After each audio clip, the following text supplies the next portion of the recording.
Okay, so like I say, are there any questions or comments on the material of last week? Okay, so let's go straight into our tutorial 2, and really it's about the basic mole balance around our reactor. So we are trying to understand this complex interplay between reaction kinetics and the hydrodynamics of the system. So how are things flowing around that reactor? How does that influence the reaction rate? And how does that then affect what we actually want as chemical engineers, right? How does that affect the productivity of that reactor? So we're going to look at a couple of examples around that. And I'm actually going to skip to question 2. So the question 1 is on this thing called a perfectly mixed reactor. And that even a simple name like that means various things. So we're going to start with something a little simpler. And here's the reaction. So let's just have a quick look at this question. So it talks about a general mole balance. And in fact, what we want to do in this session is before we talk about the general mole balance, right? So there is a grand balance that we'll develop, which will work for any reactor type. We are going to start from the reactor types that we can basically understand right now, and then we'll introduce modifications of that. So for now, let's just look at this this reaction. So 2 of A and 1 of B react, and we are given a kinetic rate constant. I can see the units here are wrong. And it's giving us 2 products here, or 2 types of products. And we can then, we can say we can quantify this rate. And let's just think about what that means in the context of a reactor. So to begin with, we are just going to talk about a reactor as if it's some closed vessel. So for example, let this be a gas. And so we are starting out with our components A. So we've got some molecules of A dancing around in this reactor, and we've got some of B as well. So we start out with A as a gas in the reactor, and well, A and B. We start out with A and B, and we want to estimate how their concentrations vary with time. So let's start developing that.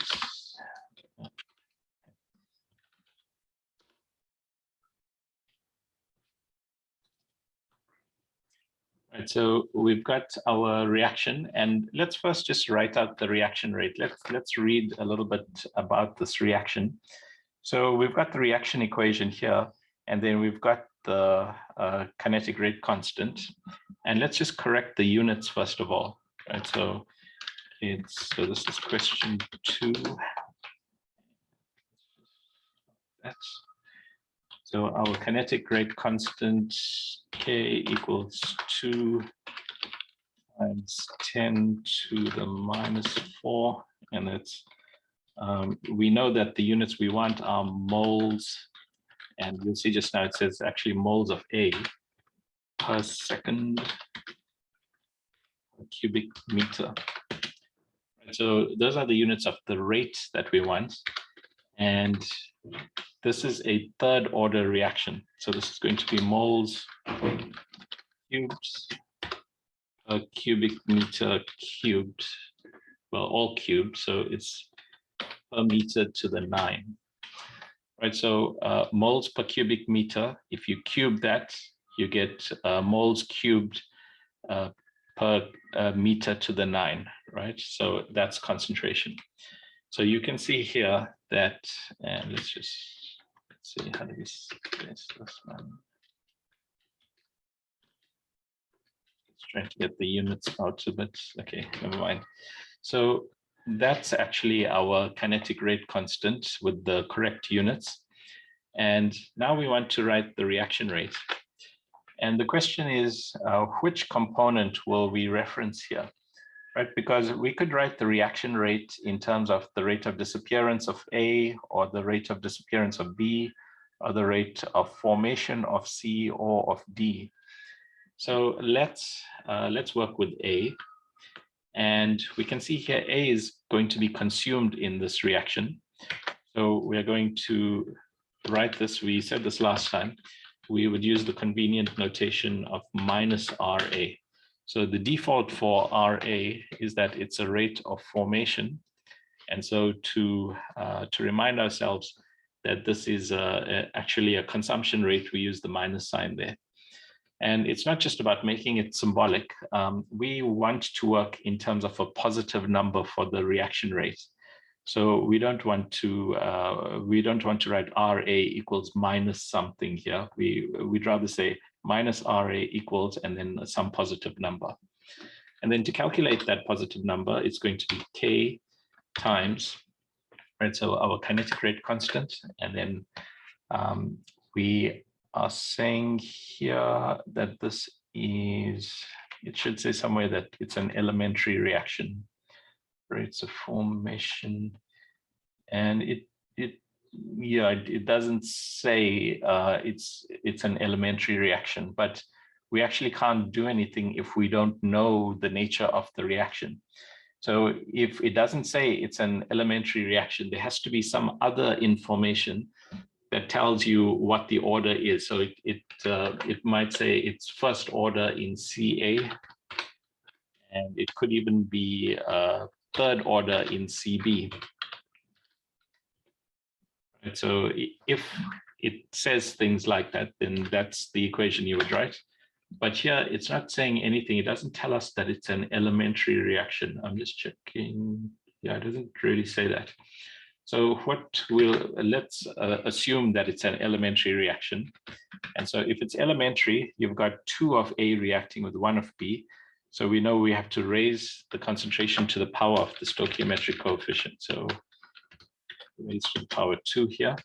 And then B, there's a single B reacting there. So that's CB. And so that's our rate expression. And by the way, we have to be careful here with this rate constant, right? The only reason we could use K here is because it says explicitly moles A per second, right? So now we know this K is associated with the rate of consumption of component A.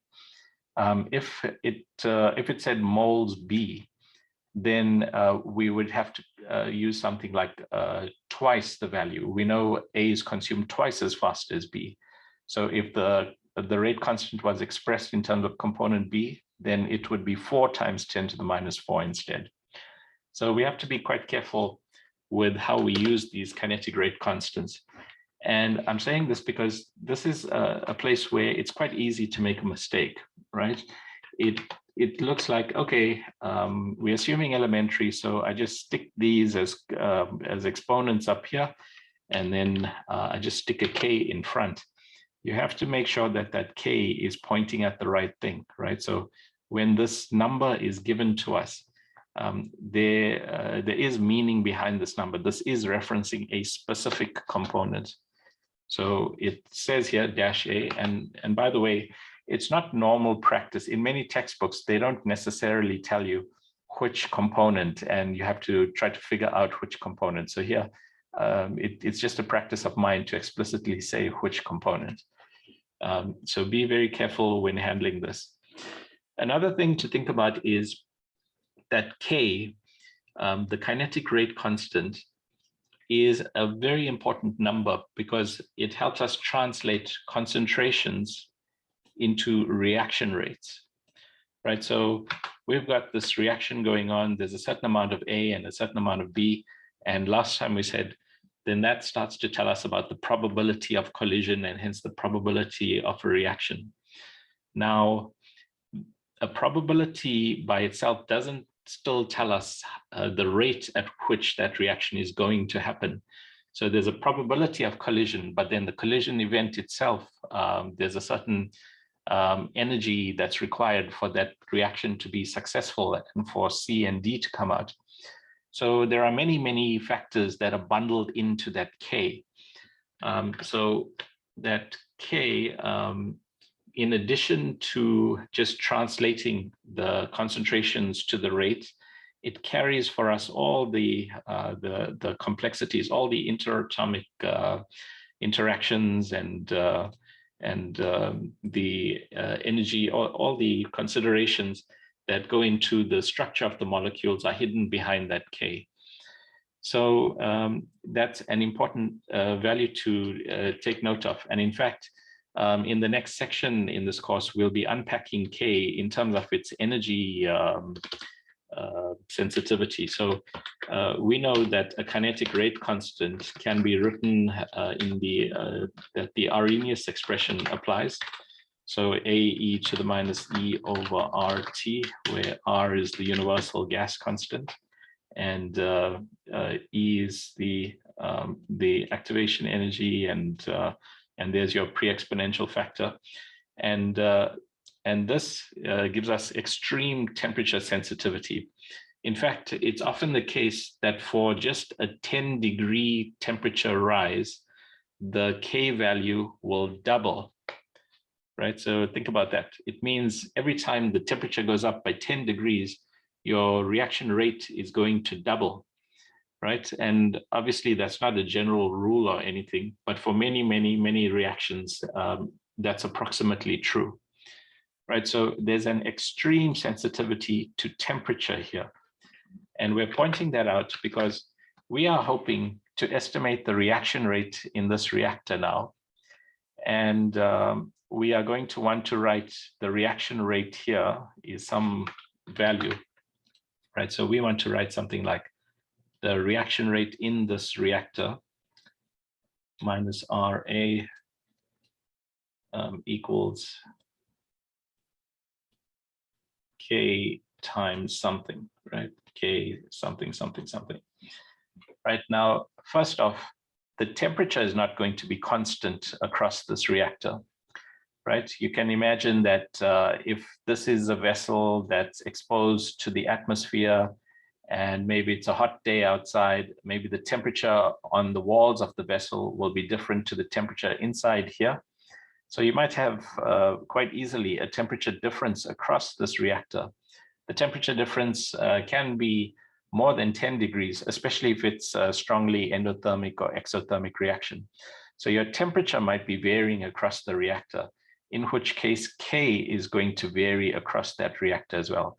That means you'll get at different points in this reactor, you'll get different reaction rates. Also, your concentrations, right? We've got Ca squared. This mouse writing is not so easy. But, so you've got the concentration of A, and it's a squared dependent. So small changes in the A concentration can lead to significant changes in Ra, and then it's also linear in Cb. So Ca and Cb do affect Ra quite strongly as well. They don't affect it as strongly as K, which has an exponential temperature dependence, but still those are significant influences on Ra. So there are many things that affect the reaction rate here, and which complicate our efforts to predict what this reactor is going to do. But we are going to start with some assumptions, and we'll relax that. And in fact, the whole course is about that, right? We start out with a very simplified, heavily assumed situation, and we'll progressively relax those assumptions. And we have to do it that way because otherwise we just throw our hands up and walk away, because it looks like an impossible task. If you even spend 5 minutes thinking about all the things that can happen in even a cup of tea, right? If you think about the things that can happen in your cup of tea, if you think about in 1 cubic centimeter, you've got something like 10 to the power 24 molecules bashing about. And the potential for variation across that to lead to complexity, it seems like an impossible problem to start with. So what we'll do is, number one, just assume there is one temperature that applies at all points across this reactor. And that might seem a heavily restrictive assumption, but we will relax that assumption as we go on. But for now, let's just say there's one temperature that applies everywhere in this reactor. So you pick any point in this reactor, and that's the temperature T. So maybe 300 Kelvin, whatever it is. Another thing is, we use this symbol here, right? Obviously, it's trying to show a mixer. And when we draw that, we typically mean the space is perfectly mixed. So that means the concentrations are the same at all points in this reactor. So if you take even a small sample here, the concentration of A and B in the small sample will be identical to the concentration in some other subspace and any other subspace in that reactor. So assuming it's perfectly mixed and isothermal, right? Isothermal, same temperature, right? So assuming it's isothermal, the temperature is the same everywhere. And then assuming it's perfectly mixed, the concentration is also the same everywhere. And then that means if we look at what goes into estimating our reaction rate, then that means the reaction rate is the same everywhere as well. So that's what we need to start with if we have a hope of trying to answer this question. Right, so and you'll see here the temperature dependence doesn't even arise. That's because in this question, it's already assumed that there's a given fixed temperature. And so the question just says, for the temperature that this is all happening at, that's the kinetic rate constant. So that's just given to us as a number. Right, so we have this number, and then these concentrations are things that we will have to estimate over time. So if you think about it, we can start out with a certain concentration of A and B in this vessel. So let's imagine that vessel to begin with. So imagine it's something like an autoclave. So basically, you have some kind of steel vessel. You pump in A and B, and then you in essence close off all the valves. So it's a totally closed system. And now you've got A and B in the space, and it's closed off, and they start reacting. And so as they react, A and B concentrations will go down over time. And of course, they won't go down instantaneously. They will go down according to the reaction rate. So we want to use this rate to estimate what is going to happen to our A and B. Now, number one, we have written the rate expression in terms of concentrations. To write a mass balance, we really need to write the number of moles of things in the reactor. So, of course, we can say the number of moles, and we can use Na like that. So the number of moles is the concentration times the volume. And even there, you have to be careful. When you say times volume, what volume do we mean? Right, in the case of this gas, it's filling up the whole reactor. So we assume that the volume of the gas is the same as the volume of the reactor. And then you'll find later on that's not true in some other cases. So if it's not in the gas phase, if it's in the liquid phase, let's say the reaction is happening in some open liquid phase like this. And it might be that there's flow in and out of this reactor. Then you see the volume of this reactor is changing. The volume is actually the volume of the liquid here. So this volume may change over time. So you have to be quite careful which volume you mean. In the current case, it's very nice and easy. It's the gas, it's filled up the whole vessel. So it's the volume of the vessel and it's constant. So anyway, that's the number of moles in that reactor. Now we want to know what happens to those moles over time, what happens to the number of moles as the reaction proceeds. So we can say that the moles of A at some time t will equal, and let's say we knew about the moles of A in the reactor at some earlier time, right? So let's say t minus delta t. Right, so what happened between t and t minus delta t? In terms of this reactor, nothing is happening in terms of flow. There's no flow into or out of the space. And the only thing that's happening is the mixture is reacting. So the reaction may change the amount of A in this reactor. So we can write here, there's going to be a certain consumption rate of component A. And now this is in terms of moles, right? Na is the number of moles. Ra is moles per second per cubic meter. So if we multiply by the cubic meters, right, multiplied by the volume, then that's going to give us moles per second. So that's still a rate. And this is a moles. So we need to multiply this by delta T.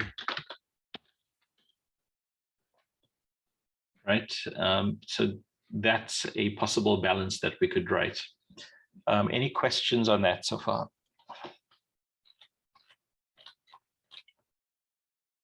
Okay, so we've got this easy balance, and now let's rearrange it a little bit. We can rewrite this as, and I'm just going to copy and paste here. So first off, we can move this term to the left-hand side. So we can say minus that term. And then we can also divide by delta T. So let's take this and divide by delta T. And you can see what's coming here.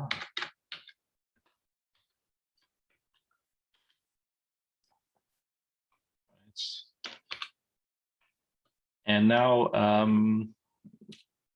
well, okay, let's do the delta T part first.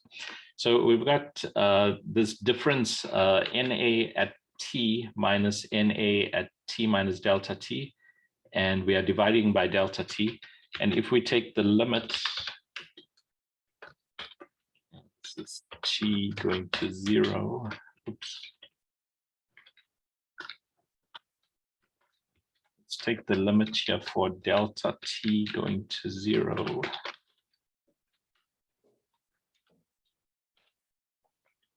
Then we can rewrite this as dNA dt, and that's equal to minus RAV.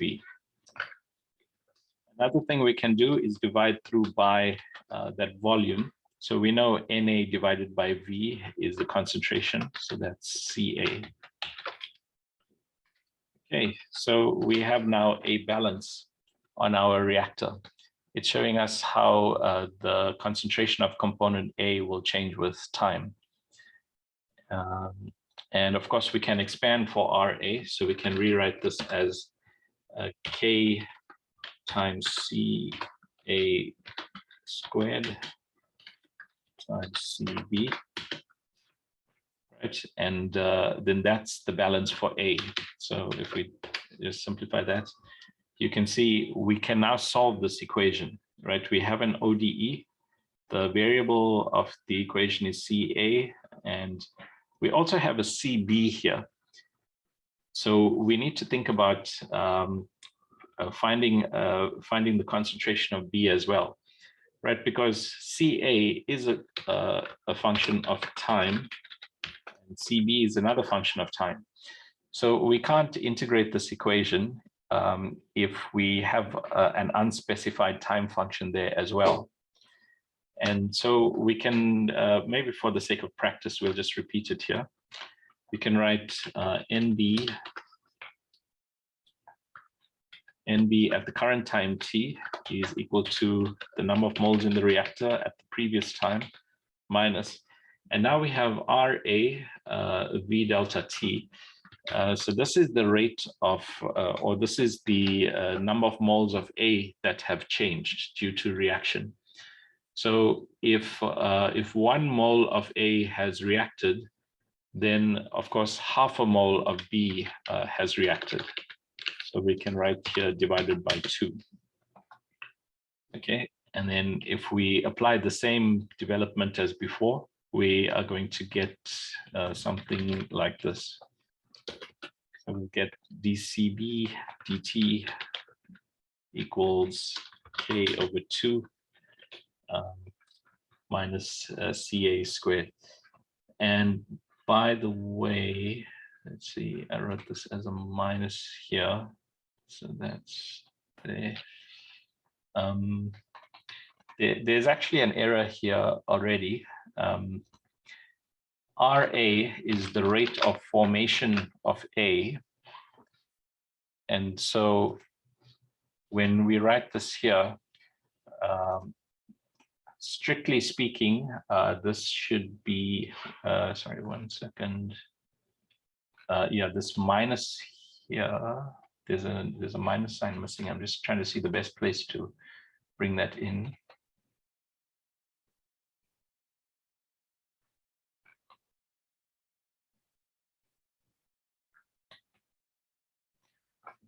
So strictly speaking, RA should be written like this, right? In effect, in our balance, we didn't know whether A was being consumed or produced, right? When we first wrote this, we were writing this in the most general sense. And for that general sense, we just accept RA is a rate of formation. So we don't have to write that. But now when we write, when we substitute for RA, we know minus RA equals this. So this should be a minus sign here. And similarly here. Right, so those are our two balances on A and B. Any questions or comments there so far? Right, so that's how you would solve for this one. So this is first for the batch case. We can also perhaps, for the sake of practice at least, write the balance for components C and D, and we can write here.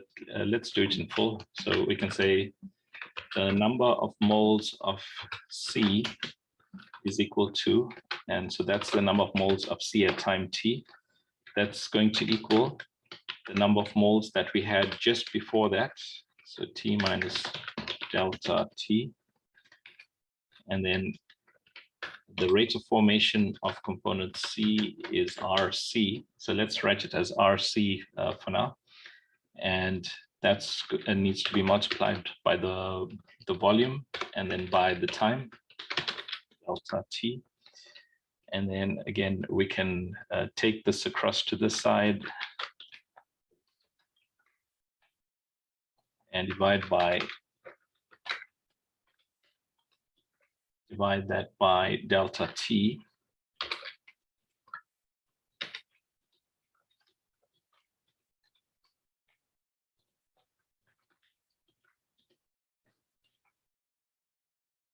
Right, so we've taken this across and we've divided by delta T.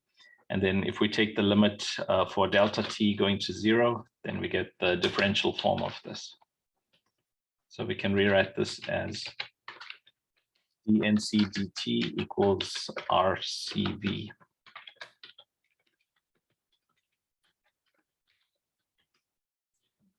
Right? And now we have to write this in terms of our measurables, right? Because we don't like a mysterious function here, right? We can think of the reaction rate more as a function than a value. So we would like to convert this into something that we can more easily use.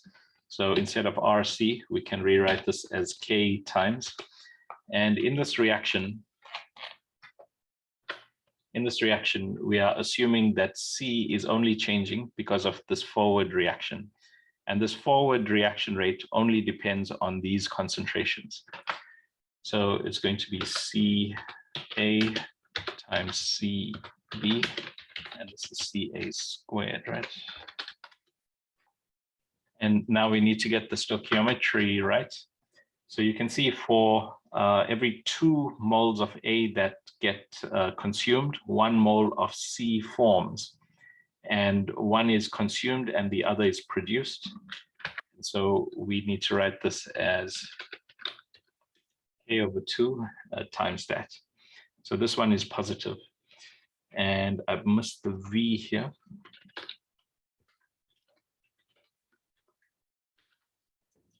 And then, of course, we'll want to divide through by the V on both sides. And we can then write this as the concentration of C. That's equal to K over 2 Ca squared Cb. Okay. And of course, we could also write this for component D. Now, this is just fine. We could go ahead and simulate this as much as we wanted. You can go ahead and integrate this equation. And I expect you have enough experience from the, what's it called, Applied Computer Methods course. So you know how to integrate differential equations. Maybe show of hands, everyone confident about solving differential equations?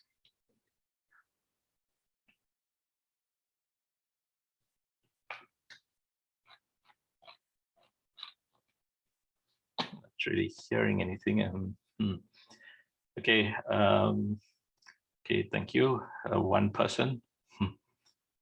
Tell me, is that a hand up, or is that, I guess, or is that sort of a thumbs up?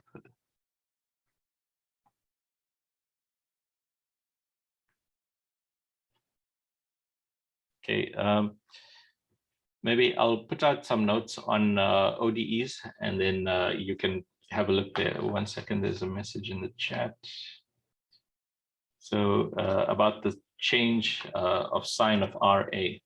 So there's a question here, please explain about the sign of RA. So the sign is due to the reaction, right? So when we look at what's happening in this reaction, we can see the reaction itself is defined in this direction, right? We are saying that A plus B goes to C plus D.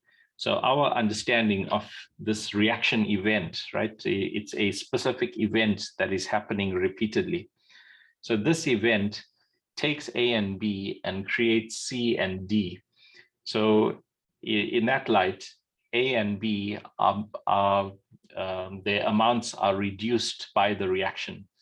So it's going to be a negative amount. Because you see, the reaction event is one thing, right? The event, there's an event, but there are 4 participants or 4 types of participant, A, B, C, and D. So you can look at that event from the perspective of any participant.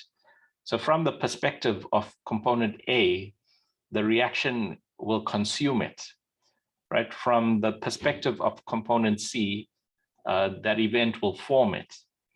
And we chose to write this event in terms of component A. So this little subscript down here for A is an important thing. It tells us so R itself is a reaction, and then from the perspective of component A, it's a consuming event. So we would, in fact, the more natural thing would be to say, we have defined, right? So I'm writing it this way. We define this as the rate of formation of A, right? That's just the standard definition of R. It's the rate of formation of A. And when we look at this specific event, right? So this is a general definition. It always holds. But now we are looking at this event, this specific event, and we can say in this case, this reaction is going to consume A. So we would write this then as so we can say here, in this case, we would write RA equals, and it's consuming A. So we would write K times CA squared CB. And then, there you go. Thanks. And then we've got here, so this is how we would normally think of it. We would say, well, this is the rate of the event itself. And then from the perspective of A, it's a consumption. So we would say it's minus that rate. And then instead of trying to write about negative rates, we would rather shift that minus sign across here and understand this as a rate of consumption. So when we write it this way, the standard definition tells us this is a rate of formation. But when we write it this way, we think of it more as a rate of consumption. But that's a real minus sign. It's not a kind of symbolic minus sign. So yeah, it's about the perspective on the reaction of component A. So because it's A down here, it's a minus sign here. Does that explain it? Any other questions there?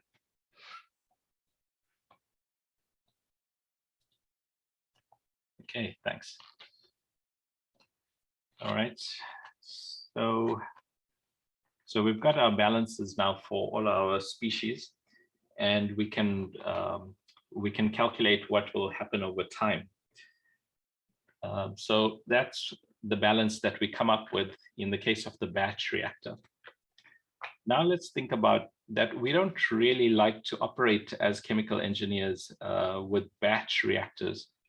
You see, with a batch reactor, in fact, we have a picture of one, I think, in the first set of notes. Let's just have a look at this autoclave reactor.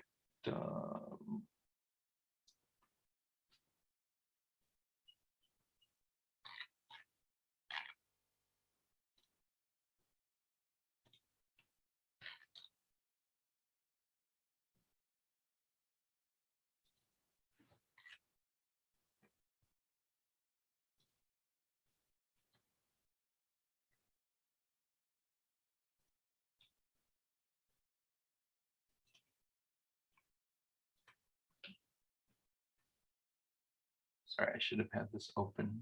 Right, so here, if we think about an autoclave reactor like this one, right, this is a nice picture of an autoclave reactor. You typically connect up a bunch of hoses. You really charge that reactor with your components, and then you shut down all the valves, and you also, it's a kind of airlock mechanism to close that off. And so you really close off this reactor, let the reaction proceed. And then after A and B have converted to good amounts of C and D, then you open up again and remove C and D. And you can imagine that there's a fair amount of work to do each time.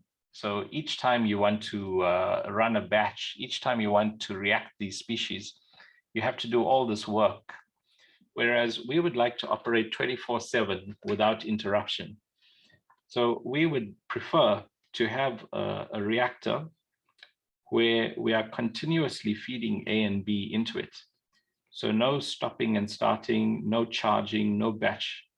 We just have our species entering. So we would like A and B coming in here,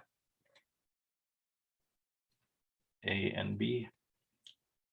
And then we would like C and D coming out there. And we could say we want to mix it as well. Right, so this is what we anticipate that this would be better for us, right? Instead of having basically a pot, right? Instead of it being a kind of cooking exercise, you instead want a vessel which is continuously fed by reactants, and we are continuously withdrawing products. So in this case, there are a couple of things to think about. Number one, here it was possible for us to just let this react until A and B were consumed. And so we could just let time progress along until we got a nice conversion, right? Until we converted A and B to C and D. In this case, if A and B are flowing through this space, then they are going to spend a certain average time in this space, and they will, and then hopefully we form good amounts of C and D. But we can easily imagine that not all of A and B is going to react in the time that is spent here, right? So what we will actually get coming out here is A and B and C and D. And what we need to do then is understand how much time we want to spend in here. And that all goes back to the reaction rate. So how fast is this reaction? If this reaction is really good and super fast, then we can imagine that we don't need that much time in here. right? A and B will be converted fast enough that we don't need a massive vessel. But if it's taking a long time, then we need to consider larger volumes or perhaps even lower flow rates. Now, we don't really like to work with lower flow rates. A low flow rate here means a low flow rate here as well, right? If you have a low flow rate of reactant, you are also going to get a low flow rate of product. And that means our productivity goes down.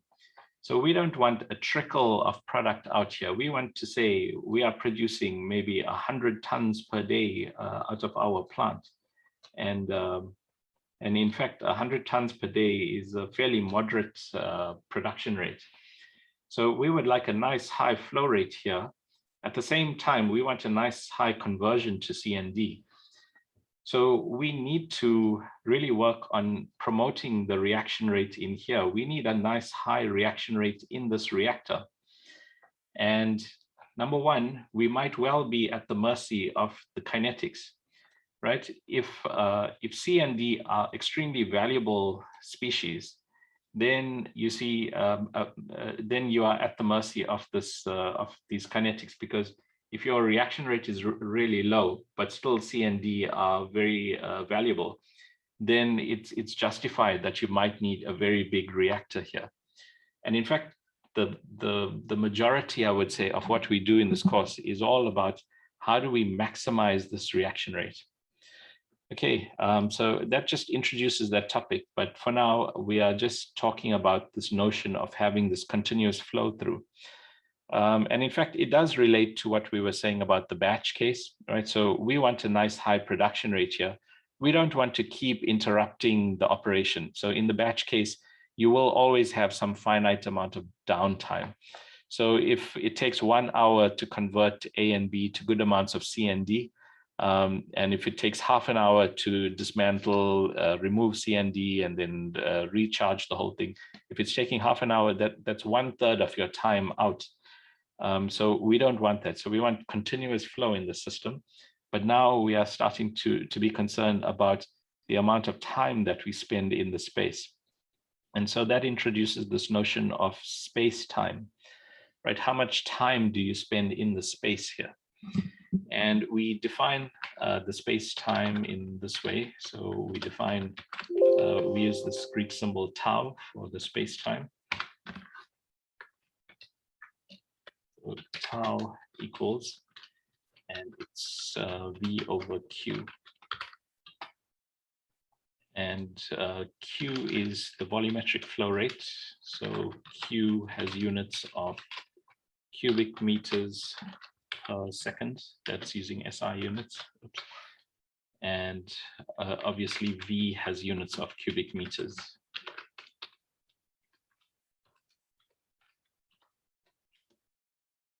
So if you look at this, V divided by Q is going to have units of seconds, right? So tau is going to have units of seconds here.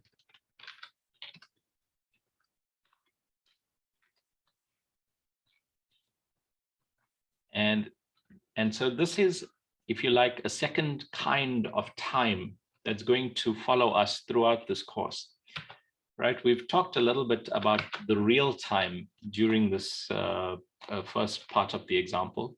We talked about time passing and the concentrations changing. But now when we look at this kind of reactor, we are not so much talking about real time. We are talking about space time. So the real time here is, so it's about 10 to 4 right now. So it's 10 to 4 on a, what is it, a Wednesday afternoon. And that is completely unconnected. So this T here has nothing to do with the space-time here. So space-time tau, this might be 20 seconds or well, more realistically, let's say 20 minutes. So if you have a space-time of tau, then that's telling us on average how much time we are spending in the reactor. And this is an important notion for us in the case of the flow reactors. So this is now a flow reactor. Here, the batch case, we had no flow. This was a batch, the name batch tells you.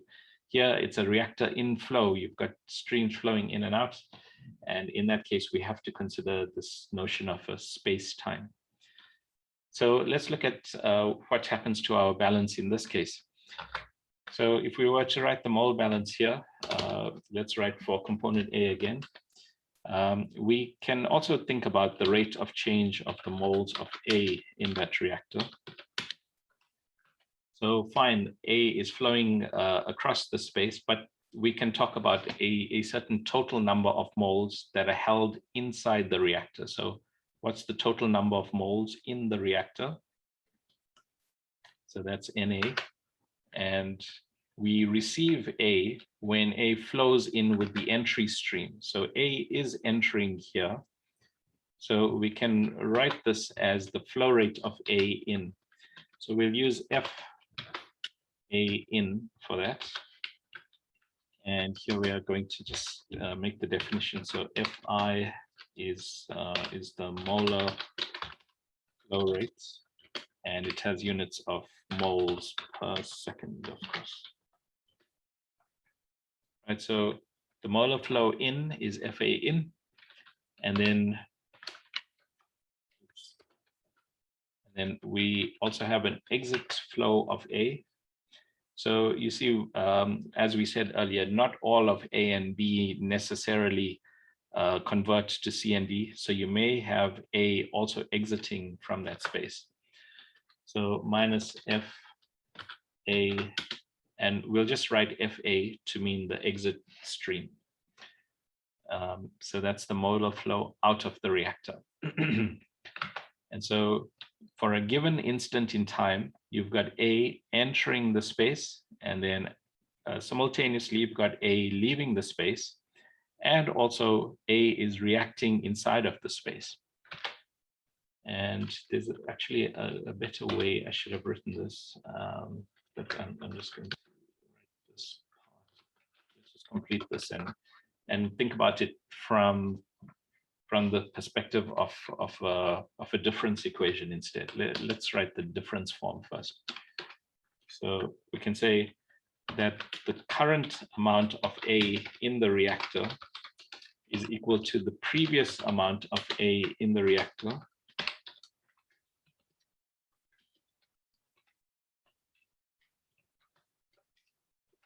so that's the previous amount of A. But during the time range, right? So we are looking at a time range. We consider time t in the range t minus delta t to t, right? So we are thinking about as time is progressing here, we are looking at one specific time here, t minus delta t, and then the next time t. So across this time range, we are trying to figure out what happened there. So the amount that you have currently at time t equals what you had before, plus during delta t, you had more of A entering that reactor. So Fa in, you had a certain molar flow rate coming into that reactor. But that's a rate, and these are amounts. So we need to multiply here by delta t. So that's the amount that came in, minus, and then we defined Fa to be the exit flow rate. So so during that time range, t minus delta t to t, you also lost A when it was flowing out of the reactor. This also happened over the time range delta t. And then the reaction was also happening. So the reaction rate Ra, and we're writing the general form, the rate of formation of A. And then we need to multiply by the time range again. So the amount of time that we are considering has passed, and during that time range, that's the amount that reacts off. That's the amount that flows in, and that's the amount that flows out. So during that time range. So that's the difference equation version of that. And then if you go ahead and subtract this on both sides and then divide by delta t, you can see the delta t's cancel everywhere. And then you'll get the dNA dt over here. So that's another way to look at it.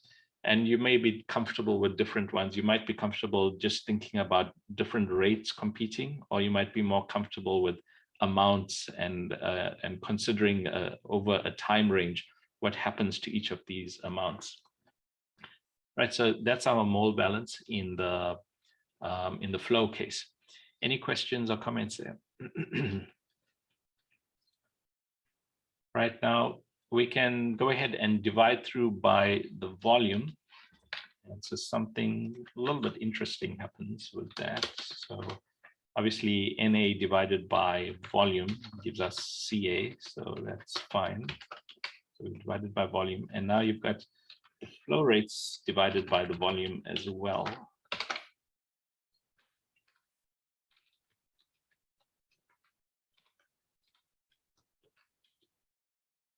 And now we can think about these molar flow rates, right? We defined F to be the molar flow rate.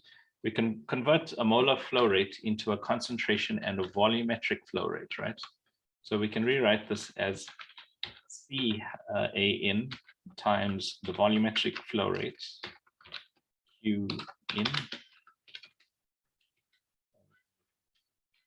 Q at the exit point times that, right? So your molar flow rate coming into the reactor equals the volumetric flow rate coming in multiplied with the concentration coming in. And then your molar flow rate at the exit point equals the concentration at the exit point, Ca, multiplied by the volumetric flow rate, right? And now there's an assumption that we are going to make here. If and only if Q in equals Q, then we can rewrite this a bit more conveniently as, let's just choose Q.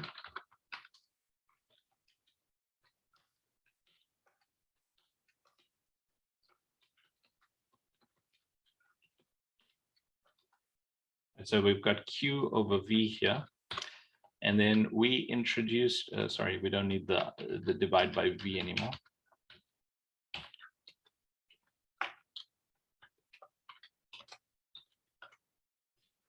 And now you see we define down here tau equals V over Q, right? So here we've got Q over V, so we can rewrite this as divided by tau. So let's just make a new copy. And so we can rewrite this as divided by tau.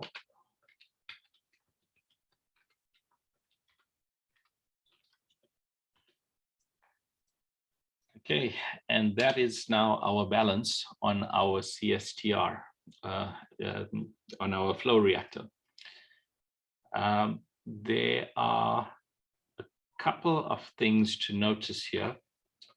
One is that we have been using NA here, and then when we divided by V, that became CA, right? And then when we were talking about the flow rate, so we said we defined FA to be the exit molar flow rate. But now when we rewrote this in terms of Q and CA, I didn't say here FA out. Right? Strictly speaking, I should be saying FA out. Can you tell me why I don't need to say CA out over there? What assumption did we talk about that lets us say that?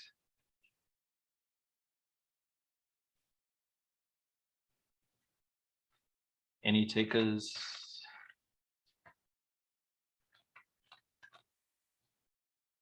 You can't see it, but I'm scrolling up and down, hopefully on the side of the screen, looking at the participants for hands up. Where's our friend Johnny from last time?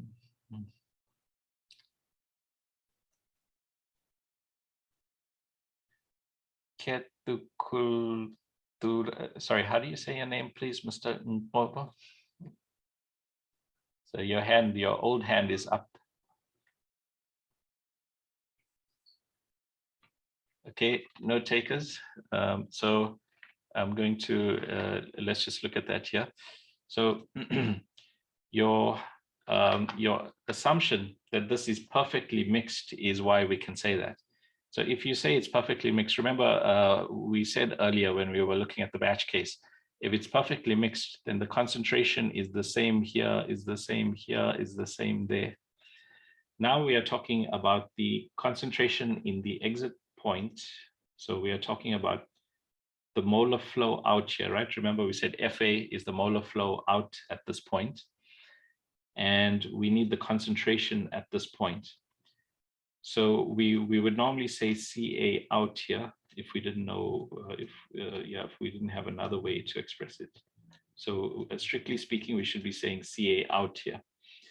But because it's perfectly mixed, right? And typically we mean that when we draw this little stirrer in, because it's perfectly mixed, then the concentration in the reactor here is the same as the concentration at the exit point.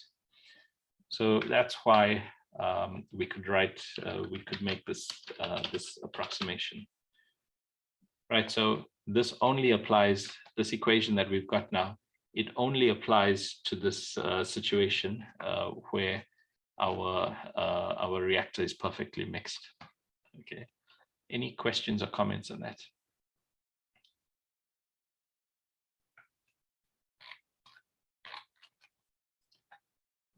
Now, another thing we can think about is whether a steady state exists in this case. You see, in the batch case, we didn't have steady state. In the batch case, sorry, there are some chat messages here. There we go. So the concentration the same throughout. So thanks, Nadine. Thanks, Zuera. That's right. So sure, I understand. Yes, that's right. Because it's perfectly mixed, you can make that approximation, right? So we've got now, we know that this equation is valid. And now we can think about what about steady state, right? Let's see how far we can simplify this equation. We've got on this left-hand side, the accumulation term, as you've called it many times in the earlier parts in the other courses. And in fact, in your third and fourth year, you don't butcher this term as much, right? Earlier on, every time we saw that term, we crossed it off. We said, at steady state, it's like this. Right now, let's think about if we can have a steady state. In the batch case, we have to have the accumulation term because we can't dream of having a steady state. The only steady state is the degenerate steady state. So if you think about your concentration of A, it starts out at a certain concentration and it drops over time as the reaction consumes A. So you can see the concentration is dropping. So obviously the reaction rate is also changing. So similarly for component B, B is starting out with whatever its value is. It doesn't drop as fast, but it's dropping. So A and B are dropping, so the reaction rate is changing over time. There's no possibility for reaching steady state. The only possibility is the degenerate case. That's when you completely run out. So if you run out of A and B, then so if you flatline here, then that is a steady state, but it's not really what we mean by steady state. By steady state, we mean that the process is still operating and it's still giving us product and nice things like that. So we can't talk about a steady state in the batch case. Only the degenerate steady state has meaning. In the case of a CSTR, however, it is possible to get steady state. So even though we are feeding in a certain amount of A and a certain amount gets consumed and a certain amount comes out here, that can all happen steadily. So it might well be the case that we start with A of 10 coming in here, and maybe 2 is coming out there. So maybe it's 10 and 2, and maybe B is 6 and 1. And then coming in for C and D, likely it's going to be 0 and 0. We're not really feeding in C and D here. But coming out here, in fact, let's do it accurately. Coming out here will be 4 and 8, right? So C and D coming out here, 4 and 8. And this can happen steadily. So you can look at this, at the amounts going in here. Well, it's easy to keep this one steady, right? You can constantly feed 10 and 6 through here. And then if you observe what's coming out here, 2, 1, 4, 8, that's coming out. And if you looked at it at 10 to 4, that's maybe you saw that. And then maybe you come back half an hour later and you can still see that. So if the system is at steady state, it will just carry on like that indefinitely, as long as you are constantly feeding in these amounts. So it is possible to be steadily producing C and D, and so you can get a steady state here. And I know I'm being quite long-winded about this, and you're saying, isn't that all obvious? But you'll be surprised. There are situations where it's not so straightforward. You get weird steady states. Sometimes you get multiple steady states, and we'll actually talk about all that in the rest of the course. But the point is, a steady state is possible, and so we can say, what would that steady state be? Where is this going? What steady state will we eventually settle down to? So let's just copy it here. So, so for steady state, the equation looks like this, and then we can rewrite this in terms of, in fact, let's go back to our earlier version of the equation. Let's go back to this form. So we went for steady state. And now we've got our molar flow rates again. And now let's rewrite those molar flow rates in terms of a conversion. So we can define conversion of component A like so. So we can say FA in minus FA divided by FA in. And let's just stick some numbers down for this to make a bit more sense. So let's say we have FA in equals, let's say we were feeding 10 moles per second. And let's say we found that we were consuming 8 moles per second. So exiting that reactor would be 2 moles per second.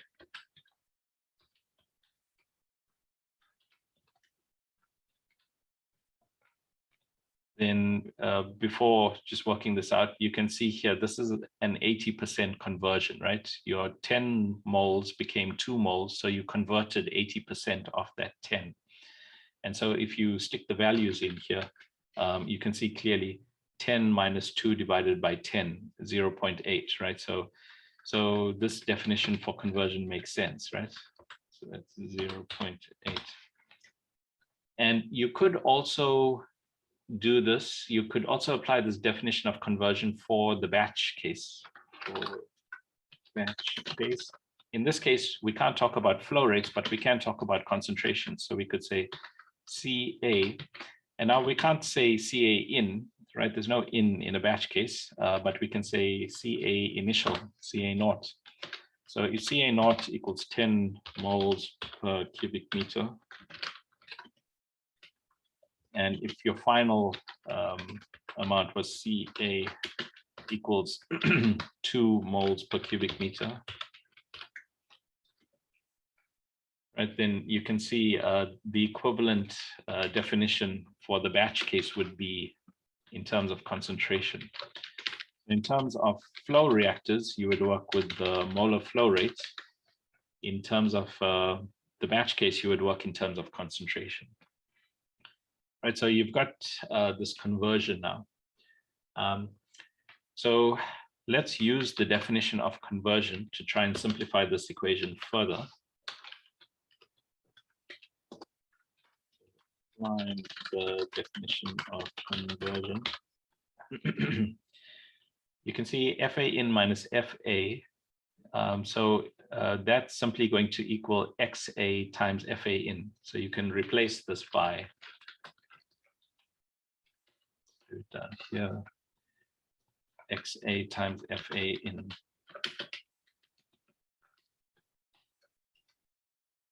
Right, and let's see, are the signs the right way around? Yeah, that's fine. And so we can rewrite this this balance now in this way. So this is in fact known as the design equation of the of this of a CSTR and that name CSTR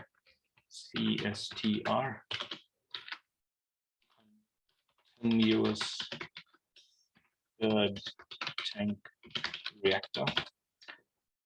So continuous because it's in flow. It's not like the batch case where you have to handle each thing individually and stop and start. So it's continuous. Stirred, the word stirred here is more symbolic. It just means it's perfectly mixed. So continuous stirred, and then tank reactor, tank, no real reason for saying tank. You could just say, but continuous stirred reactor, yeah, you can just say, but anyway, CSTR is kind of the established term. So that's a CSTR. You'll often hear about CSTRs. And I would like you to start thinking about this. The CSTR is actually the worst possible reactor that you can use for anything. It's the worst reactor, right? And try to think about why that might be. Let's see, I'm forgetting what I wanted to CSTR. Right, so your CSTR, yeah, one thing is it's not about the stirring, right? The continuous part is about the flow rate. It's so if you were to say continuously stirred tank reactor, then you are talking about the stirring. Then that could actually be a batch reactor. If you were to say a continuously stirred tank reactor, I mean, a batch reactor is continuously stirred, and it's a tank and a reactor. So continuous stirred reactor means something. And in fact, that comes up as a quiz question sometimes. So continuous stirred tank reactor, right? So that's the design equation. And the reason this is significant is because we can also write it like this. We can say V equals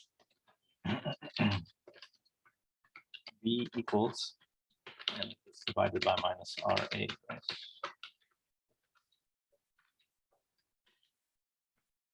So this is now actually a design equation, right? It's telling us what volume we need if we want to achieve this conversion. And so now it's kind of a philosophical shift here, because up to now we've been talking as if we are victims of nature, and so nature is going to do something, it's going to react A and B at its own rate. But now we can say, okay, if nature is going to react at that rate, but I want a nice conversion, let's say 80%, then all I need to do is use this equation. So work out what nature is going to do. So for my temperature of 300 Kelvin, I work out K. I know I'm feeding at a certain concentration. So I can work out the reaction rate here, and then I can specify what conversion I want. And then I can even specify what production rate I want. So I want to feed the reactor at 50 tons per day. So I work out what FA in is, specify XA, work out what nature is there. And then that just tells me what volume I need to create. So that's why it's designed now. Now we can think about how big must I make that reactor to accomplish the conversion that I'm specifying here. Right, so that's the design equation of the CSTR. Now, actually, there's a bit more work to it than what I've said there, because this RA, again, is a function that we need to unpack. Unpacking, and I'll write it in the symbolic form. Unpacking that. This is actually in our example.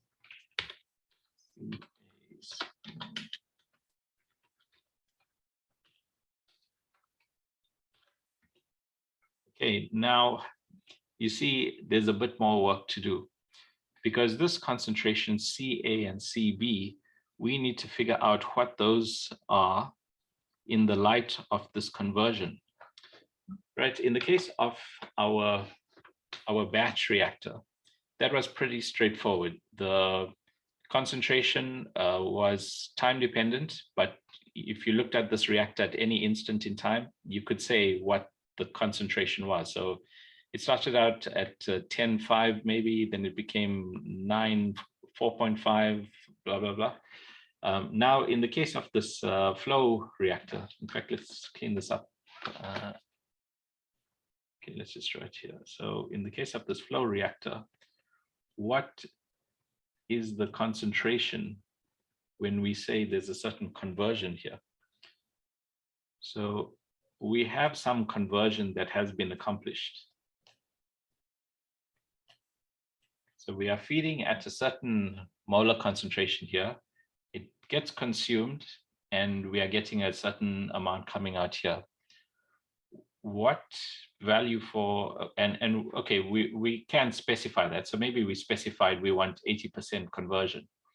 So we specify that, but then what's the concentration in this reactor? So maybe I'll just give you a minute to think about that. What is the concentration in the reactor if the conversion that we want is 80%? And remember, all this is at steady state, right? Any takers there? I'll watch the chat. Once more, what is the concentration in the reactor if the conversion is specified as 80%?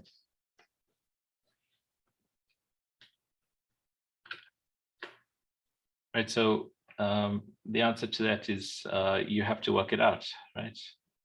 And here's one taker. So, and so I'm glad you made this comment. It would be the same because dC dt is 0. But let's think about that. So we said dC dt is 0. Maybe we should draw a new. Okay. So we've got our CSTR here. We are feeding and withdrawing here.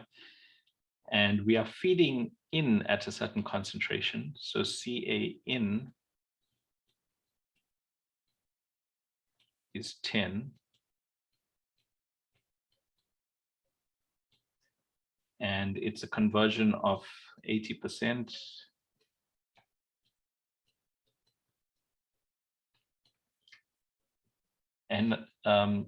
And you're saying, well, if you are at steady state, then it's going to be the same in here.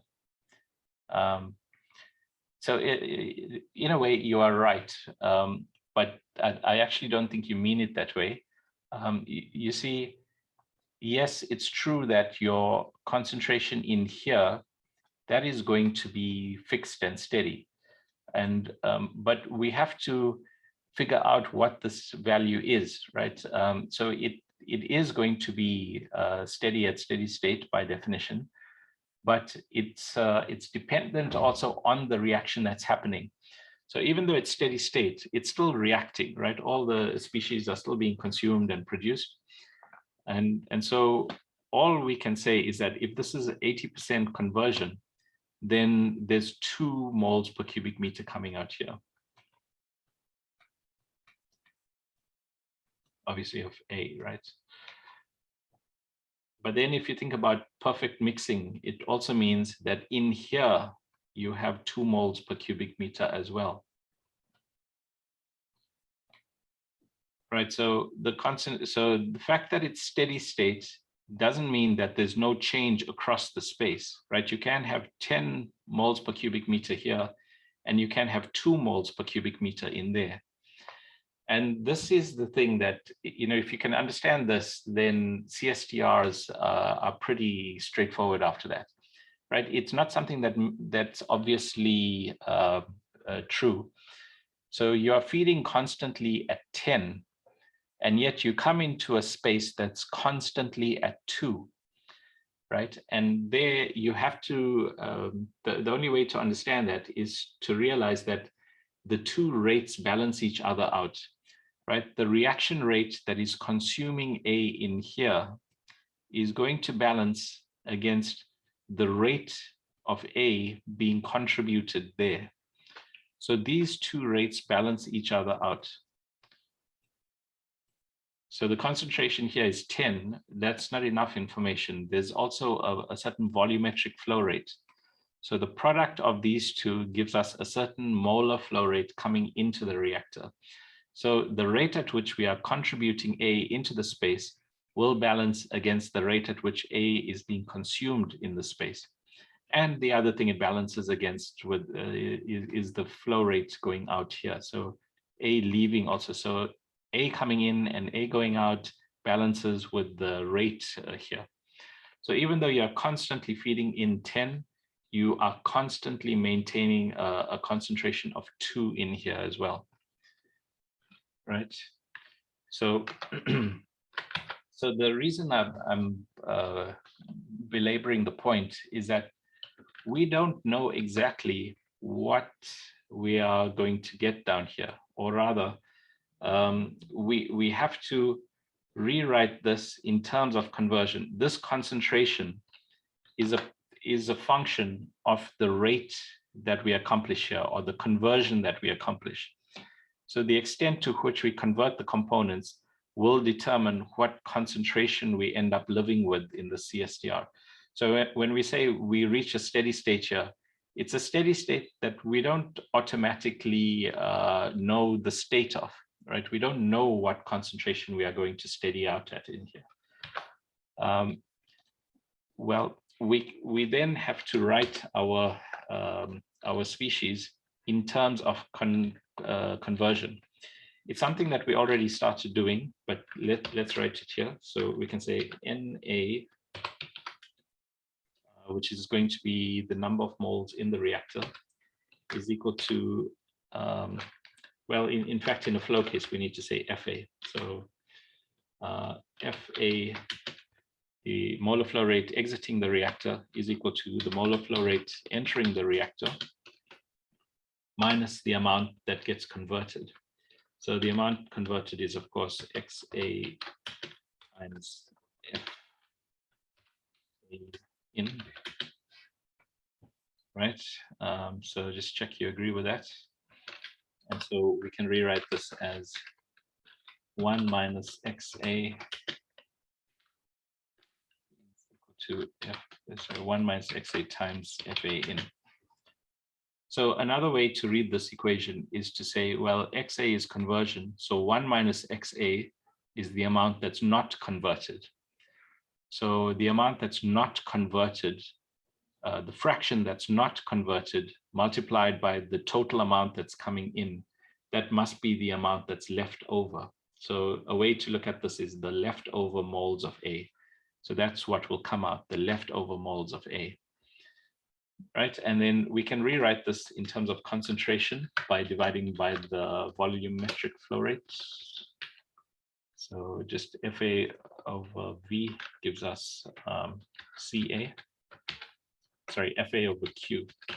So let's write it in. Fa over Q is equal to Ca, and then we have to write divided by Q for all these also.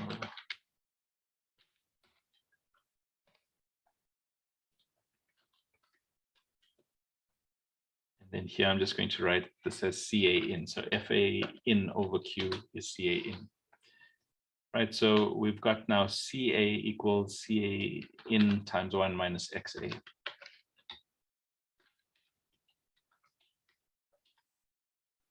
Right, so that's that helps us now because we are trying to come back to this equation. Now we know how to get rid of the Ca. See, the problem we said was we don't know what to do for the Ca. We don't know the concentration in the reactor. Well, now we've managed to relate the concentration in the reactor with the conversion that we are specifying. So that's one part of it. Then we could do the same thing for component B, right? right? Because we can see we still need component B. So we can write CB equals CB in times 1 minus XB. Okay, now that's fine. So you could write it like that. So you could write here CA equals all this stuff squared.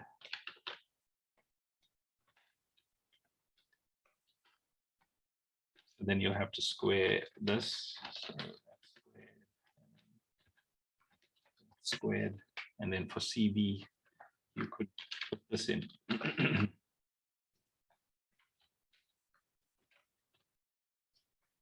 But obviously, we don't want to deal with two different x's here. So we've introduced this new conversion, the conversion in terms of component B.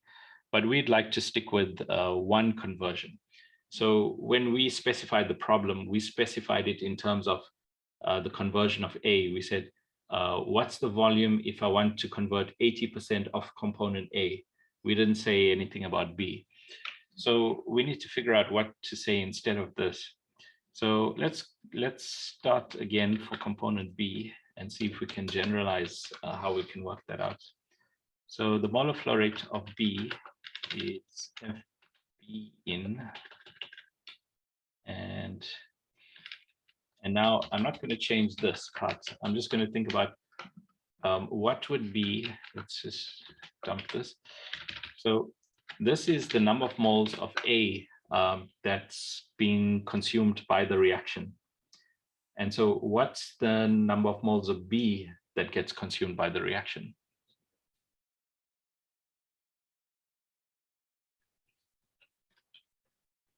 Right, it's going to be half that, right? B is consumed half as fast as A. So in fact, let me write it like this. So 1/2 times this, 2 times that, right? So we've managed to avoid XB. We still have this unpleasant FB, right? We'd like to write this whole equation in terms of A. 1 second, please.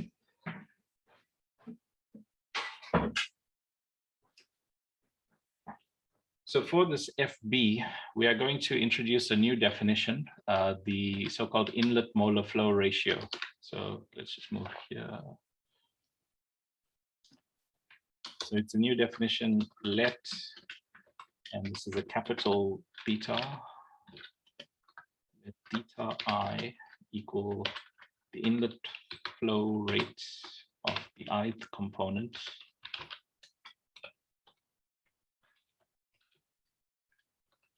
divided by FA in.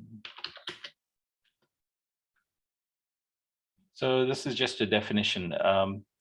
There's no special meaning of this. This is the inlet flow ratio. So if we happen to be feeding A in at 5 and we were feeding B in at 6, then this would be 6/5. If we were feeding B in at 100, it would be 100/5. So this number is simply the ratio of the molar flow rates. And so we then write here beta B times FA in.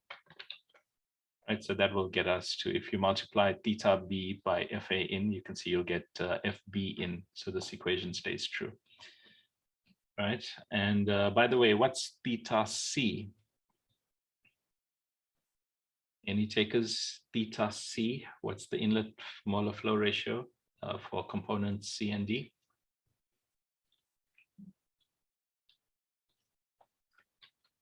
I'm just going to write here while you.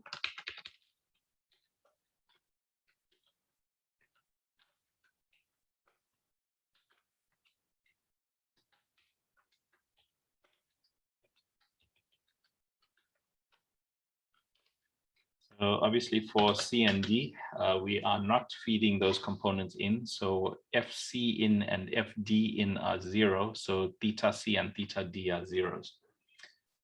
Okay, so we have this equation so far. FB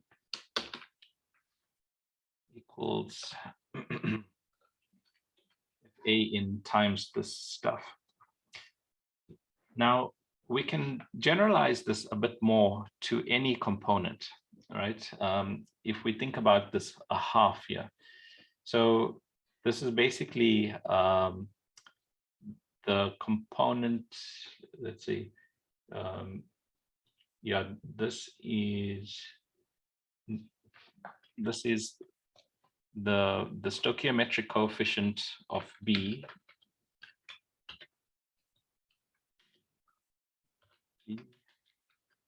divided by the stoichiometric coefficient of A.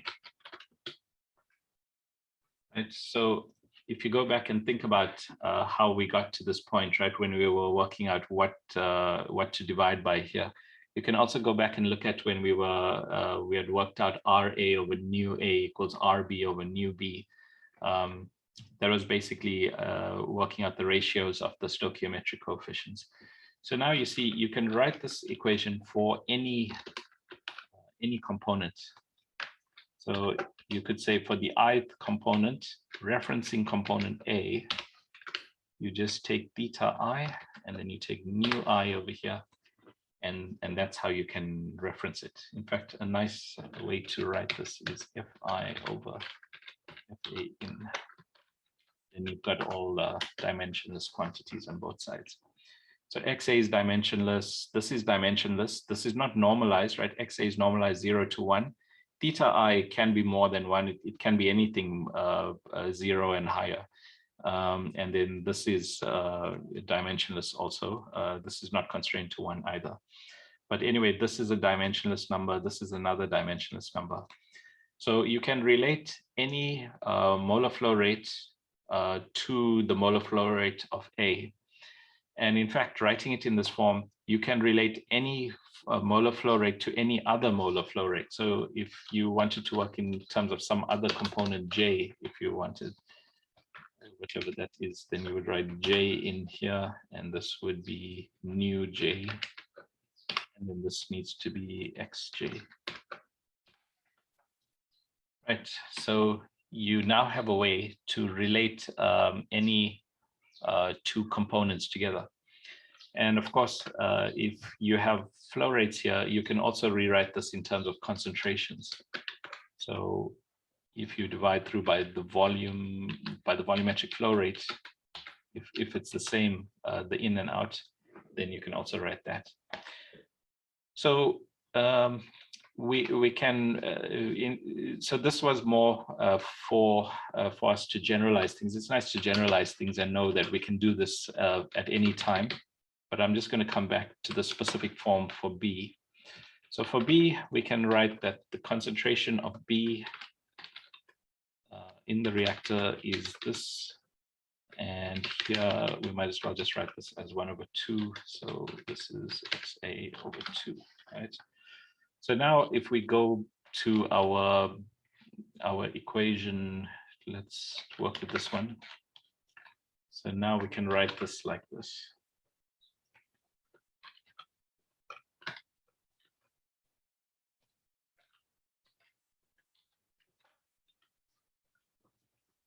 Okay, and that's basically it, because now you can see our conversion XA, which we have specified, is something that's all defined there. Now there are no more mysterious values in here.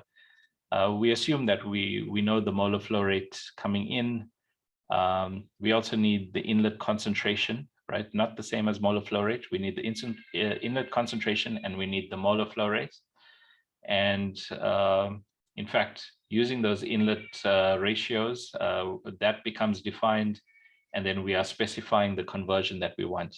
So everything is fully specified, and we can actually work out the cubic meters, the design of this reactor from this equation. Okay. So that's our CSTR balance. Any questions or comments there?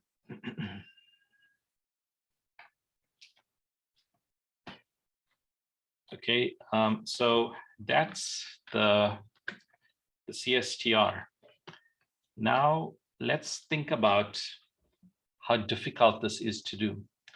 right? In a way, this is the easiest reactor to create. You basically take a vessel and you stick a stirrer in it and you stir. And so you get good mixing. So it's very easy to create this reactor. In fact, it's the most natural thing to do, right? As engineers, that if you want to react something, you would tend to just start there. You say, okay, just make a pot, stick a stirrer in and let it react, right? But if we think about what's happening here, right? Think about this 2 moles per cubic meter. Right now, we want a nice high conversion, right? We want our nice 80% conversion or higher even. Now, if you use an 80% conversion, then that means, yes, we have a nice low amount of A coming out. We want a low amount of A coming out. That's the reactant. We want low amounts of reactants and high amounts of product. So we're getting that. But look at what that also means here, right? Remember, perfect mixing. That means you are stuck to 2 moles per cubic meter in here as well. And this is the place where you have the reaction going on. So the reaction rate here is going to be low just because you wanted this high conversion. So a consequence of perfect mixing, as nice as it sounds, as perfect mixing sounds, it necessarily means that we have a very low reaction rate here. And it means that we are going to need a large volume to maintain this high conversion. And in fact, if we could settle for a lower conversion, our reactor will become smaller. And it's smaller not just because we said have a low conversion, so there's less work to do, but it's lower because the rate is then higher. So the rate is higher because if the conversion is lower, then the concentration is higher, right? Remember, your rate is K times CA squared of all things times CB. So if you can maintain a nice high concentration in the reactor, you'll get a nice high rate. But by specifying a conversion of 80%, you are doing the opposite of that.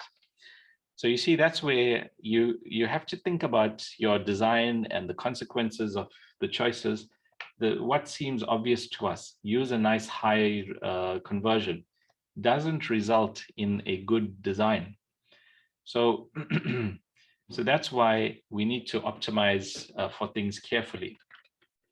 In fact, what might be more realistic is that we are given a standard volume for the reactor. So we come in with, I want a 53.27 cubic meter reactor.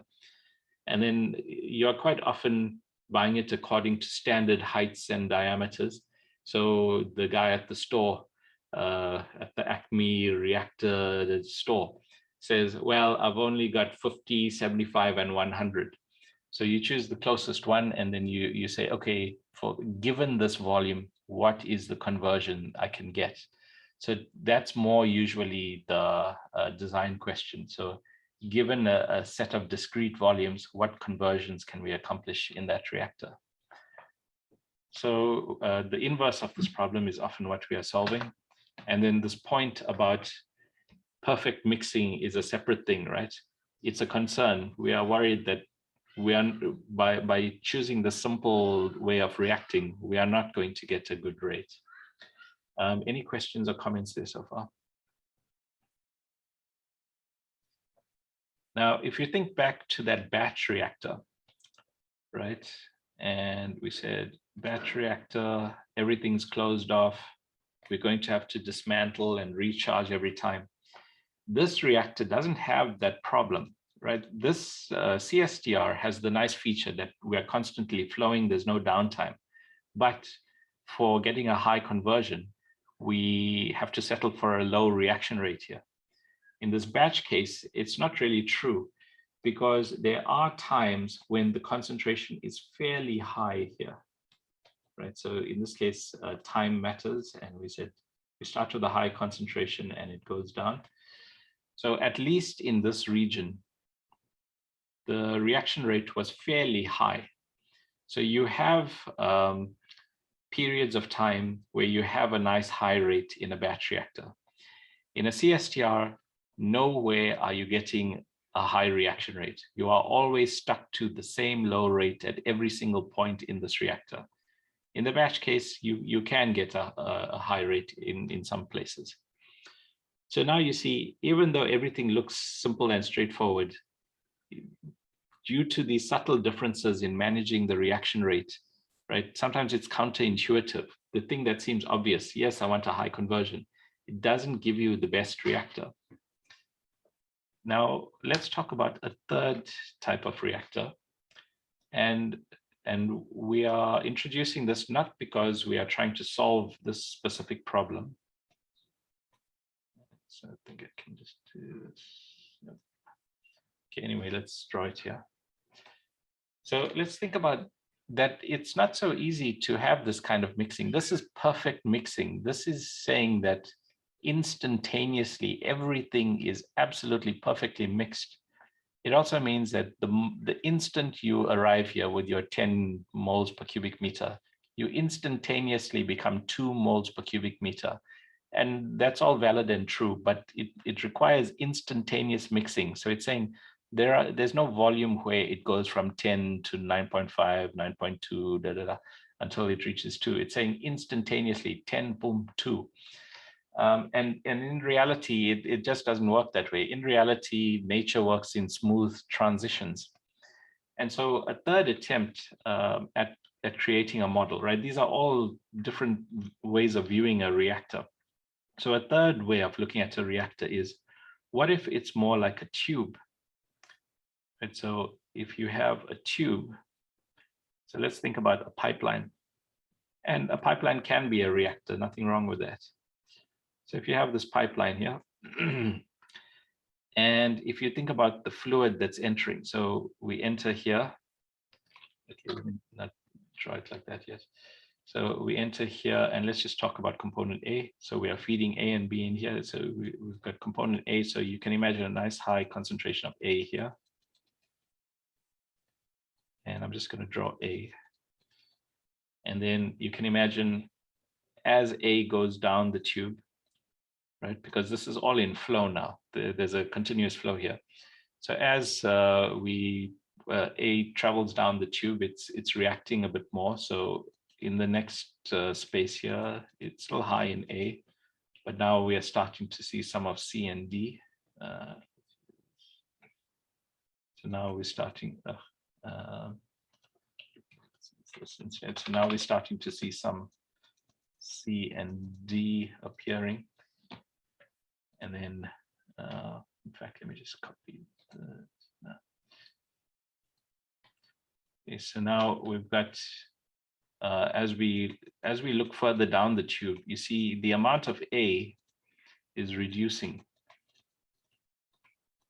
So A is high in concentration near the inlet, and then it's dropping in concentration as A is being converted to C and D. So by the exit point, we are hoping for a nice high concentration of C and D. So this is what's happening in a tube, right? And you see in this case, this is the opposite to this case, right? In this case, we've got perfect mixing, right? We've got instantaneous mixing here. Here we don't have instantaneous mixing. In a way, we are staying in plugs of fluid.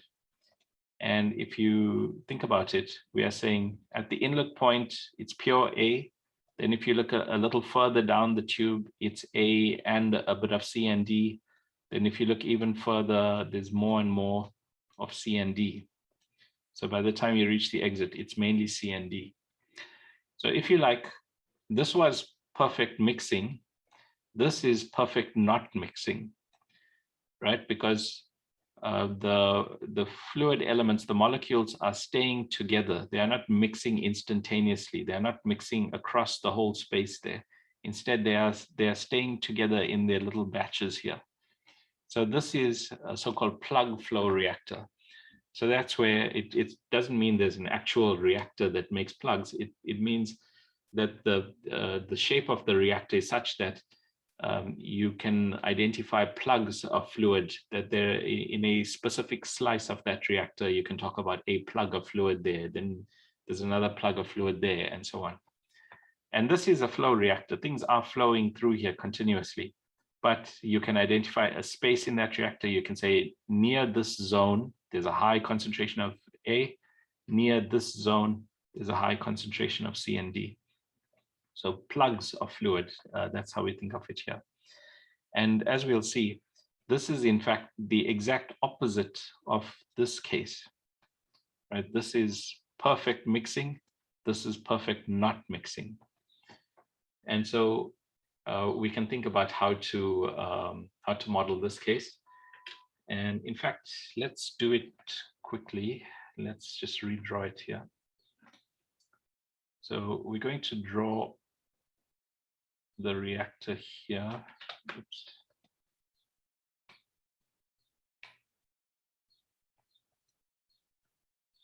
And let's just call that constant cross-sectional area.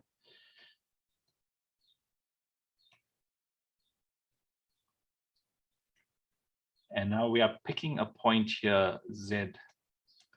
So that's the Z position. Z. Then we are picking another position here. And this is Z plus delta Z.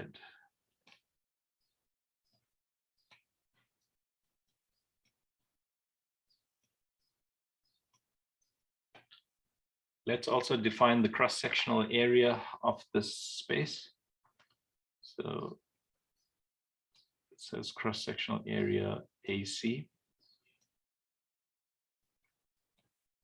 And let's call the flow rate in here FA in.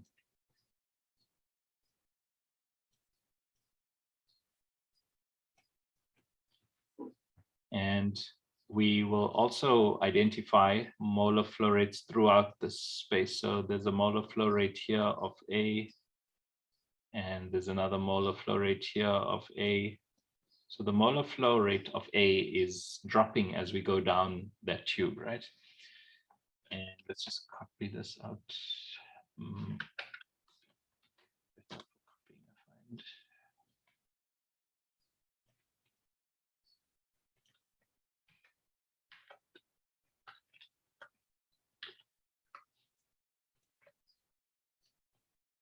So let's write the balance, and we are going to write the balance on this little space here now. So in between Z and Z plus delta Z, let's write the balance there.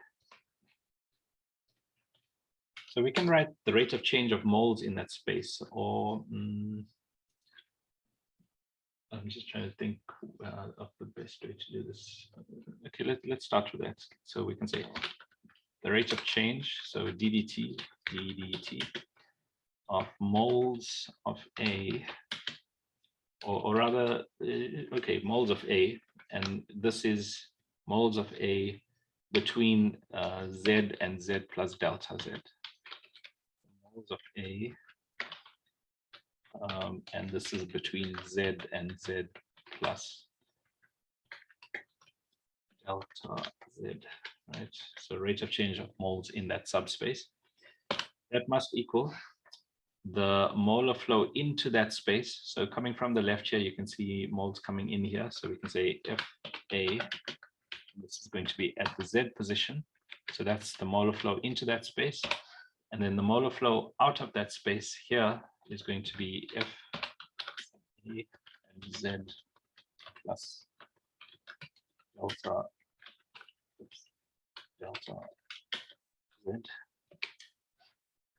And then in between those 2 points, the reaction is still happening in there.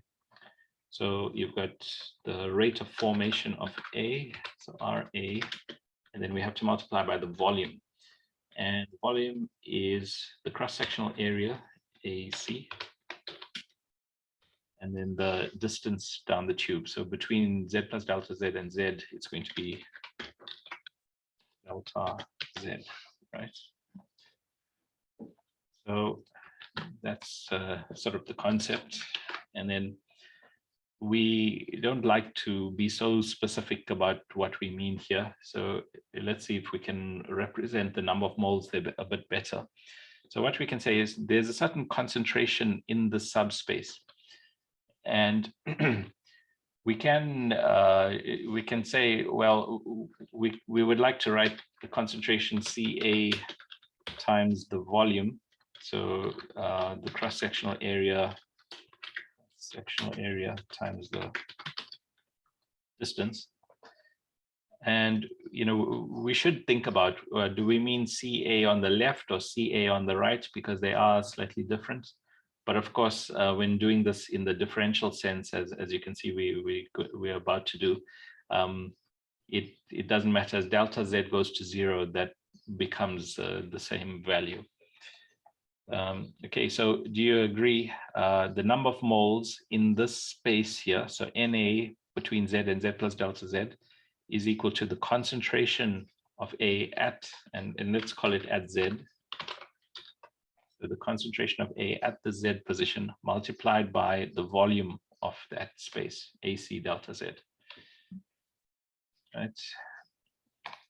So if you're happy with that, then let's do the next thing. Let's divide through by delta Z.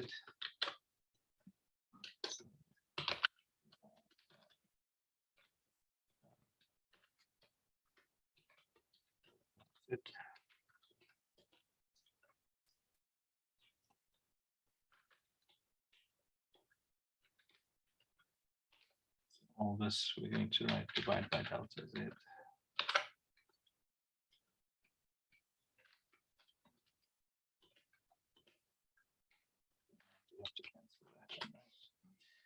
And in fact, we can divide by AC as well. And I'm just going to write it as 1 over AC.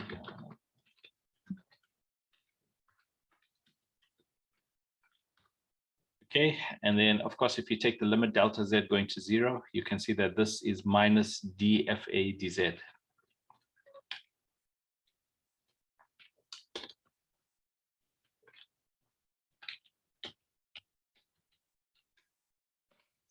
Minus dFA dZ. Right. Now, what's not great here is we've got Ca, we know behind Ra there's Ca, that's okay, but it's nice to get rid of this Fa. Well, we can say the concentration at position Z, Ca Z, equals the molar flow rate at position Z divided by the volumetric flow rate. And by the way, we are assuming that the volumetric flow rate is constant here. So the amount of A, the molar flow rate of A is reducing, but the molar flow rates of the products are rising. So overall, we are hoping to say that the volumetric flow rate is constant. And it's not always the case. In a non-equimolar case, you can get volumetric flow rate changing, but for now, let's just say it's constant. So we can rewrite this as a Q. So we can write, and so if you bring the Q in here, well, let's see. So if we want to substitute by Ca, then you have to multiply the Q out here. So you can write Q, and then this is Ca.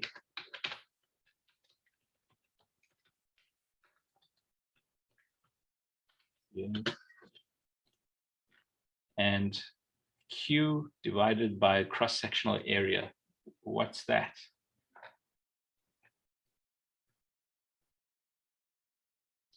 It's come not all at once. Volumetric flow rate divided by cross-sectional area. We've got to take a, thanks, Suhaira. So that's the velocity, right? So Q divided by AC, we can write as U. And now we have a nice little PDE that we can solve. Now, of course, we also want to think about steady state, right? And fine, we know that the the concentration of A is dropping as we go across Z. But in T, in time, this drop can be steady. So we can have a steady 10 here and a steady 2 there and a steady 9 here and a steady 5 there. So this whole curve stays steady over time. So at steady state, we can say the left-hand side vanishes and we are left with, so you can say 0 there, or you can bring across this term.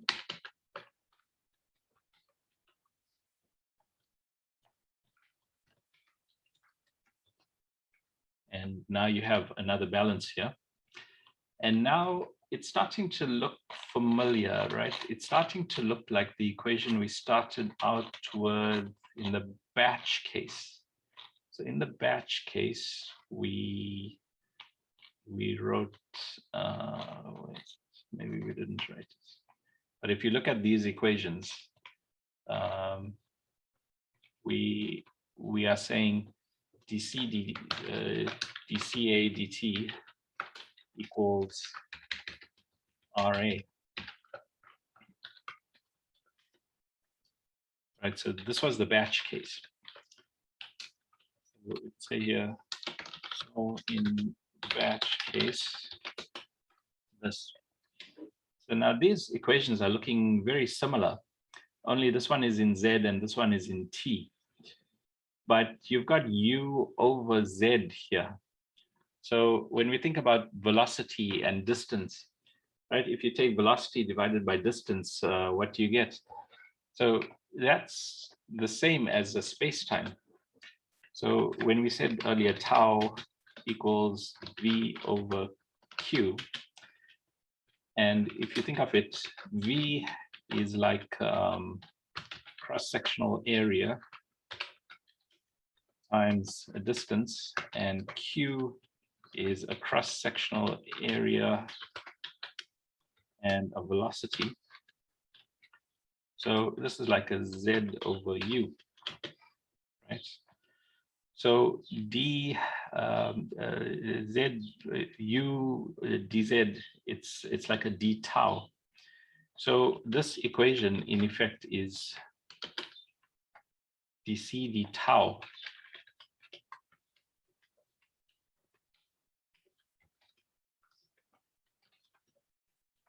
equals RA. And in fact, if you think about these two equations, they not only look the same, but the meaning of the variables is about the same, right? This one is in time, this one is in space-time, right? This one is in terms of how much time you spend. In this case, it's how much time you spend in this differential element, right? So time spent going down this tube is the equivalent of time spent reacting in the batch reactor, right? So once more, this d tau refers to the time spent in this differential element here. So the time spent getting to this point is equivalent to the time spent sitting in this batch reactor.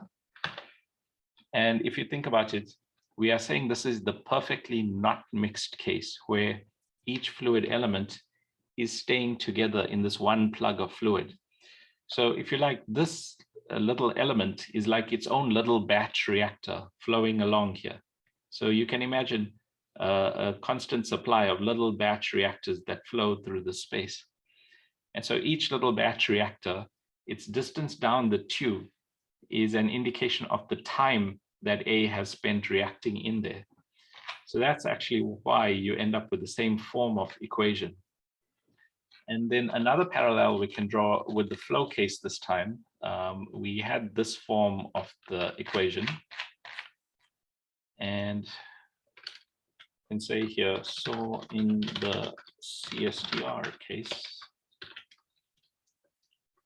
this equation, which doesn't right now look quite like that, but let's just rearrange it a little bit first. So let's take the RA up here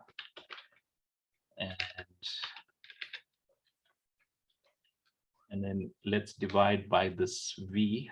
So FA over V is going to be a CA. And then instead of Ca in and Ca, well, this is like a delta Ca due to reaction. So this is the reacted Ca. So this is basically a delta Ca. Let's see, just one thing. Yeah, I should have said Q. So Fa in, this is actually Q, not you can't divide by that. So we can say this equals Ca in and times Q here, right? And now if we divide this this Q here, let's see which way around do we want to do it. Here, if you divide this V by this Q, you're going to get a tau here. Let's just do it as another step.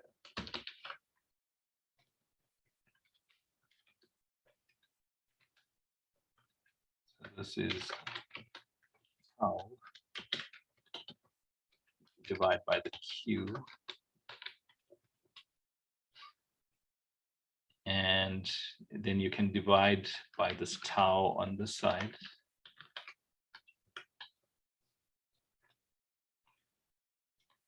And then instead of XA Ca in, I can think of that as a delta Ca. So the conversion of the inlet amount is the same as the amount that has been converted, the amount of change of A. So I can write this as delta C. And let's just take this across to the other side.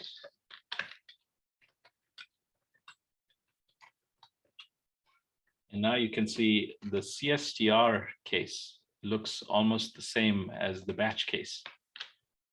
In this case, it's a straight division.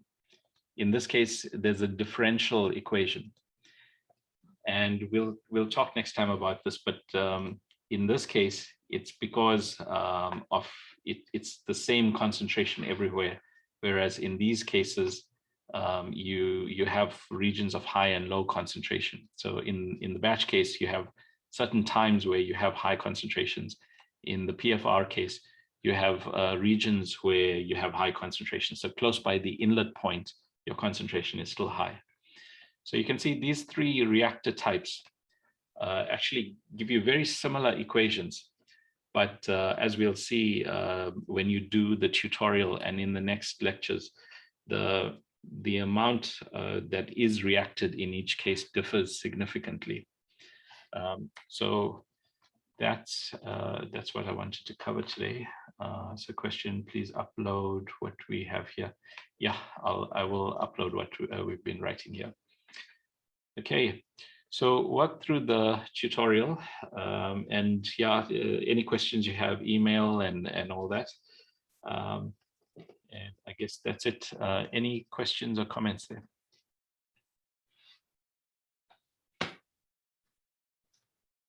If not, then I'll be uploading everything and then you can work through it and then you go ahead and submit the tutorial. I think we'll do it as an assignment on the Learn 21 site and you can upload it there. Okay, that's it then. See you next time.